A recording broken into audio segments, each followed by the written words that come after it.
Escolhidos do mais tradicional, tudo bem com vocês? Eu estou aqui para falar com vocês como faço todos os dias, porque esse canal aqui, o conteúdo é diário para que você esteja sempre atualizado sobre tudo que acontece no Botafogo, tanto dentro de campo quanto fora dele. E se você está vendo, esse vídeo e está aqui nesse canal pela primeira vez, eu já te convido a se inscrever, não custa nada, né? Leva só um segundo, é só clicar no botão de se inscrever e pronto, você já está inscrito e assim você, receberá todas as recomendações, todos os nossos vídeos, tudo que sai aqui no canal, você terá acesso gratuitamente, não precisa pagar nada por isso. Ativa também o sininho das notificações, que assim você será notificado aí no seu celular, sempre que tiver algum vídeo novo aqui no canal. Bom, hoje o vídeo é falando sobre essa situação que todo mundo já deve saber, né? Que foi o seguinte, quem trouxe pra gente foi o Thiago Franklin, né, pelo Twitter, e também o Portal GE, né, nos deu essa informação aí que pegou todo mundo de surpresa hoje, uma situação que a gente não gostaria, né, de ouvir, né, a gente não gostaria de ter essa informação, que foi o cancelamento da pré-temporada nos Estados Unidos. Como todos já sabiam, o Botafogo ia fazer pré-temporada nos Estados Unidos, quando iria começar dia 9 de janeiro e iria terminar por volta entre o dia 8 e o dia 10 de fevereiro. Eu já até falei, já tinha falado sobre isso aqui no canal, né, dando essa informação que já estava tudo certo, já estava confirmado até pelo Botafogo. E hoje tivemos essa informação. O Botafogo não se entendeu com a FERJ, né? E, segundo o regulamento da FERJ, o Botafogo deve, né, jogar com o time principal a partir da quarta rodada. Se não jogar, né, então o Botafogo terá que pagar uma multa de 15 milhões de reais. E esse foi o fator determinante, né, que fez com que o Botafogo desistisse disso e optasse pela pré-temporada, né, aqui mesmo no Rio de Janeiro. E aí, eu quero falar uma coisa aqui que eu pensei, né? É a FERJ que vai entender qual é o time titular do Botafogo? Como é que a FERJ sabe quem é o time titular do Botafogo e qual não é o time, né, titular, o time principal do Botafogo? Tem alguma fiscalização para isso? Então, já começa por aí, é uma coisa estranha, né, que faz a gente até pensar um pouco. Quem decide qual time principal ou não é o próprio Botafogo, é o técnico que escala. A FERJ já sabe quais são os jogadores que são... Que se o Botafogo disser, não, esse aqui é o meu time principal, esse será o time principal e pronto. O Botafogo o Botafogo com o Vasco não tinham aceitado os termos, né, os termos do acordo de transmissão dos jogos do Campeonato Carioca. O Botafogo, eu já trouxe isso também para o canal, tem um vídeo sobre isso, né, como funcionam esses termos, né, de transmissão do Campeonato Carioca. O Botafogo e o Vasco não haviam aceitado o valor proposto pela FERJ, né? Então, a partir daí já começou uma queda de braço. Então, o Botafogo tinha decidido a bater de frente com a FERJ, né? A não ficar refém do que a FERJ impõe. A gente deve lembrar que a FERJ, junto com a CBF, né, que elas andam lado a lado, o senhor Rubens Lopes é o sucessor para ser vice-presidente da CBF, né? Decidiram, assim, de última hora, de hora para outra, né? Eu também trouxe isso aqui para o canal.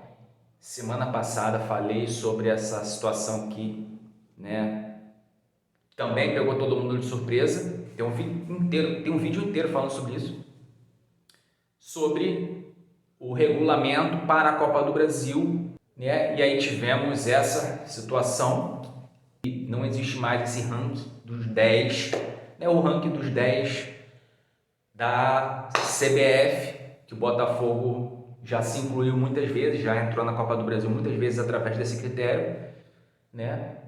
Então não existe mais. E aí fica meio que obrigado a entrar na Copa do Brasil pelo Campeonato Carioca. Eu já falei sobre isso aqui, destrinchei com detalhes sobre isso aqui no canal, sobre isso. E aí o Botafogo entendeu que o Campeonato Carioca seria um campeonato importante para garantir a vaga, né, para a Copa do Brasil. Então, isso também foi um fator determinante que pesou, né, nessa decisão. Esse novo critério, né, a gente já vê que existe já, né, essa rincha, a FERJ e a CBF, que meio que obriga o Botafogo a também jogar o Campeonato Carioca com seriedade, um campeonato que os clubes só têm prejuízo, só quem lucra é a federação, não atrai mais público, é o campeonato que falido, que não atrai mais ninguém, já deixou de ser o campeonato mais charmoso do Brasil há muito tempo. Então o Botafogo estava com a intenção de jogar o Campeonato Carioca com o time B e a FERJ, né, conseguiu fazer com que o Botafogo, né, jogasse esse Campeonato Carioca com o time principal a partir da quarta rodada. E isso influencia, claro, negativamente, né?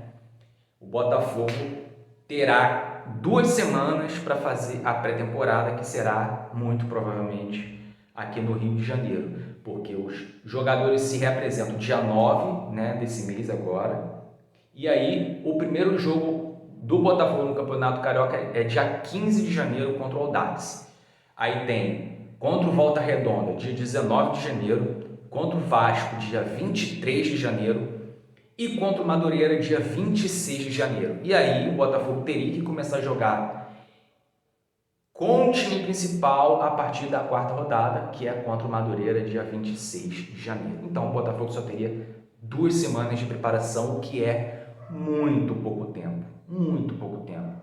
E aí, vou falar também uma coisa aqui. Houve erro de planejamento da parte do Botafogo? O Botafogo não se atentou para outras situações? Não imaginou que a FERJ poderia fazer algo desse tipo? Porque o Botafogo teve, né, o amistoso com o Crystal Palace, né, dia 3 de dezembro, e até dia 3 de dezembro os jogadores não tinham tido férias ainda. Então, depois daquele amistoso, aí sim os jogadores entraram de férias. Já estão um mês de férias. Aí que vem a questão, né, do planejamento. O Vasco já está treinando há algum tempo e o Vasco vai fazer pré-temporada nos Estados Unidos. Vai ter tempo para isso porque começou a se preparar mais cedo. Então, o planejamento do Botafogo foi certo? O Botafogo não poderia ter marcado a data de reapresentação para antes do dia 9? Para justamente se prevenir de certas situações, essa, como por exemplo, porque aí teria tempo de se preparar melhor. E aí, né, o Botafogo terá só 2 semanas de preparação. Vamos ver o que vai ser feito se quando jogar a quarta rodada vai utilizar um time misto, um time alternativo, né? Eu ainda vou aguardar o posicionamento do Botafogo, porque o Botafogo tem que se posicionar em relação a isso, o Botafogo tem que vir a público, falar, emitir uma nota falando sobre isso, porque isso gera margem para muita especulação, isso dá margem para muita interpretação. Então o Botafogo tem que vir falar sobre isso, né? Já esclarecer de uma vez por todas tudo o que está acontecendo e como será feito, né, em relação à pré-temporada, o tempo que irá fazer essa pré-temporada, se vai ser no Lonier. Eu acredito que vai ser no espaço Lonier, E aí o Botafogo tem 2 semanas. Não é tempo suficiente, isso a gente tem certeza que não. 2 semanas não dá para preparar um time, um elenco, para um ano inteiro com 3 competições e mais o Carioca. Então, vamos aguardar, ver o que o Botafogo vai falar, né? O que será, o que o Luiz Castro vai querer fazer, se escalar logo o time principal. Eu acho que não pode, na minha opinião, não dá para fazer isso. 2 semanas é muito pouco tempo. Se o Botafogo já estivesse treinando há uma semana, já daria para fazer uma pré-temporada, né, de uma forma melhor, né, com mais foco. Então eles vão ter que ter um tempo. Minha opinião, só a minha opinião, tá? Irá fazer muita falta nos cofres do Botafogo 15 milhões, a ponto de ter que mudar tudo assim de uma hora para outra?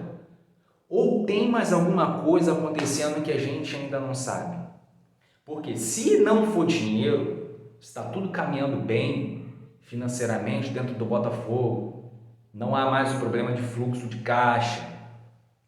Então o Botafogo tem, essa é a minha opinião, tem que sustentar, manter o que decidiu e fazer a pré-temporada lá fora. Se não fizer lá fora, que faça uma boa pré-temporada, nem que seja aqui no Espaço Lonier, mas que faça uma pré-temporada digna, uma pré-temporada de uma duração boa de pelo menos 3 a 4 semanas.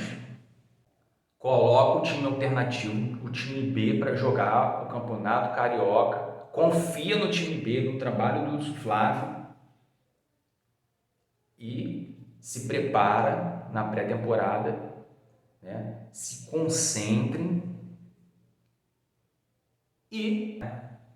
e aí fala, não, esse aqui é meu time principal. E como é que a Ferdi vai chegar e vai dizer, não, esse não é seu time principal? O Botafogo fala, esse é meu time principal. E aí, qual vai ter fiscalização? Quem que vai dizer? Quem tem que dizer qual é o time principal do Botafogo é o próprio Botafogo, não é a Ferdi. Então, se impõe, sustenta o que decidiu, porque o Botafogo precisa fazer uma boa temporada em 2023. E 80% da temporada de 2023 passa pela preparação, passa pela pré-temporada. Bom, pessoal, é isso que eu queria falar com vocês hoje. Vamos aguardar aí as cenas dos próximos capítulos, o que vai ser falado nos próximos dias. Eu agradeço a você que assistiu o vídeo até o final, muito obrigado, né? Você que ficou até aqui. A gente se vê no próximo vídeo. Amanhã tem vídeo de novo aqui no canal falando muito sobre o Botafogo. Então, até o próximo vídeo, pessoal. Tchau!